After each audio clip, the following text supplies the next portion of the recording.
Mabilis na aksyon ng mga pulis sa Baliwag City, Bulacan ang nagligtas sa isang minor de edad mula sa kamay ng isang armadong lalaki sa loob ng pampublikong pamilihan. 1:35 ng madaling araw, isang armadong lalaki ang umatake sa dalawang individual sa loob ng Baliwag Public Market na nagresulta sa pagkasugat ng mga biktima. Pagkatapos ng insidente, agad nitong tinangay at ginawang hostage ang isang binatilyo. Isang concerned citizen ang tumawag sa E911. Agad na tumugon ang mga tauhan ng Baliwag City Police Station at dumating sa lugar makalipas lamang ang 3 minuto alinsunod sa PNP 3 to 5 minute response time standard.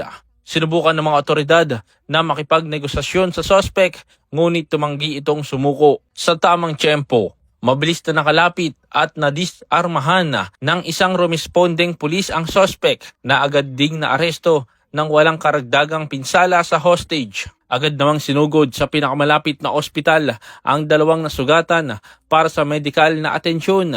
Naharap ngayon ang suspect sa kasong 2 bilang ng attempted homicide at serious illegal detention sa ilalim ng Republic Act 7610 o Special Protection of Children Against Abuse, Exploitation, and Discrimination Act. Patuloy na nananawagan ang Philippine National Police sa publiko na agad ipagbigay alam sa pinakamalapit na himpilan ng pulisya o sa E911 hotline ang anumang kahina-hinalang aktibidad sa inyong komunidad. Ako po nagtataka din kung paano ko nagawa yun. Kaya lang po siguro tawag ng tungkulin. Nagkataon ako kami duty. Kahit sino mo siguro yung pulis nandun, ganun din gagawin. Mailigtas po yung biktima. Pati yung suspect. Basta ako mahalaga, wala akong nangyayari sa amin.